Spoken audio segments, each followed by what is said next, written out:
Hey guys, I wanted to do lesson 23 with you guys now rather than giving you guys a big Zoom meeting because it's only a very short lesson. And I also want to use that time potentially to speak to some other students about the extended response task that I handed out, but I'll get back to that.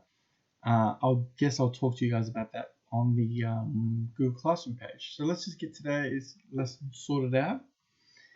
We're looking at lesson 23, filling in tables. Really quickly, today's lesson fact: if there are 23 people in a room, there probably 2 people have the same birthdays above 50%. Really quickly, I thought I might show you how that works. If you have 2 people, probably that they don't have the same birthday, well, there's 3. There's only one day that they would have to match. So 1 out of 365 chance that they have the same birthday. So there's a 364 out of 365 chance that they will have no matches. Yeah, okay. So what? Well, if you have 2 of them, well, then that means if you have 3 people, then person A could match with person B, or person A could match with person C, or person C could match with person A. Turns out there are 3 different matches that could happen. So there are 3 pairs. So instead of now raising this to the power of 1, you would raise it to the power of 3. Still, 98% chance of them not having a birthday.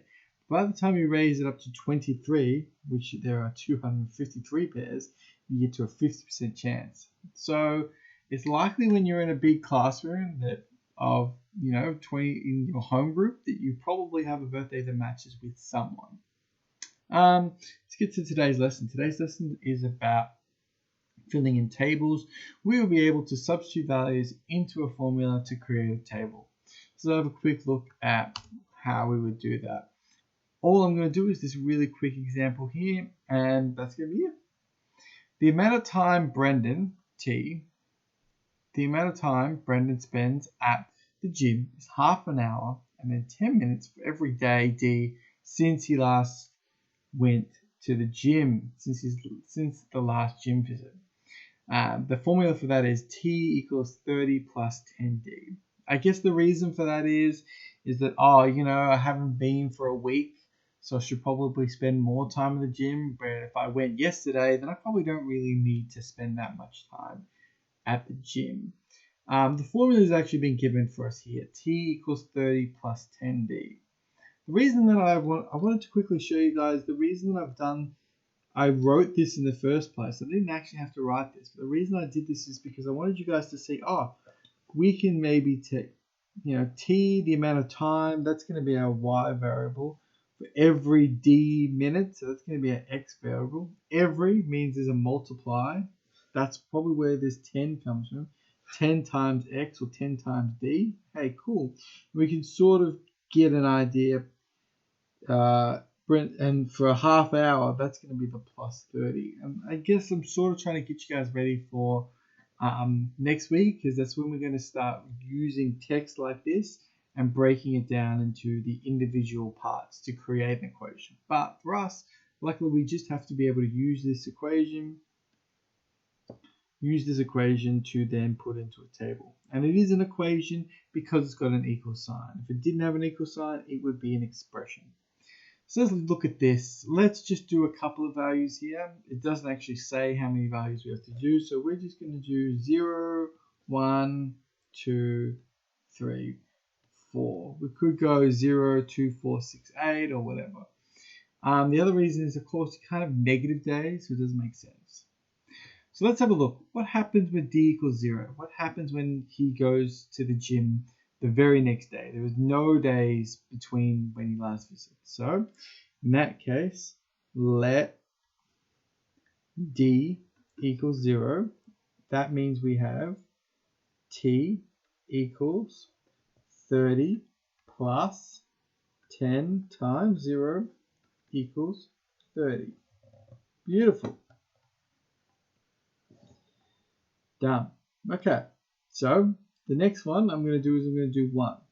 I started 0 because 0 is usually pretty easy. I could actually start anywhere on this list, but 30 and 1 are pretty easy. Let D equal 1. So if I let D equal 1, T equals 30 plus 10 But this time D is 1. So it's not 10 times 0, it's actually 10 times 1. Okay? 10 times 1 is 10. So it's going to be 40 minutes. Okay, so he's spending 40 minutes at the gym here. Okay. If I look at this one, I'm going from 30 to 40. I can see straight away this is a linear graph. This is a linear equation. It's very, very likely it's going to keep going up by that same amount. So this next one's probably 50. I'm going to check it just to be sure, but it's probably going to be 50. Let's check it. Let D equal 2. Students hate writing down let D equal 2. There's like, oh, it's a waste of time. Trust me, it is worth it. It gets like, it sort of shows that you know what you're doing with your maths, and it sort of also shows your examiners what you're substituting, that you're not substituting a random value. You understand what you're doing. If you made a mistake, it makes it a lot easier for people to give you guys consequential marks. So yeah, and it's just formally a better way to do it. So it's just like an extra word, let, but it makes sense. So we're going to let D equal 2 to solve for this middle one here. T equals 30 plus 10 times, in this case, 2. 30 plus 10 times 2 is 20. 30 plus 20 is 50. And there we go, there's 50. And now we can start to see what's going on here. Hey, this is plus 10. This is plus 10.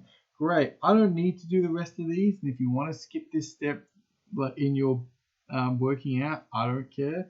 Because I can now go, well, if I plus 10 to that, I get 60.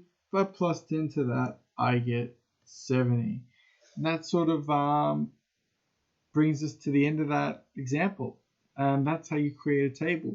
We could then use that table to create, a graph or, something else. But at the moment, all we really care is just how to create the table. That's it. So once you've got to the end of this, all I want you guys to do is now work on 3B. Now, those are the questions, I believe, questions 1 to 8, but you should double check the Google Doc sheet. I want them to be completed by next week, because next week we're going to start working on 3C. Send me an email if you've got any issues, and I will be more than willing to reply. Thanks.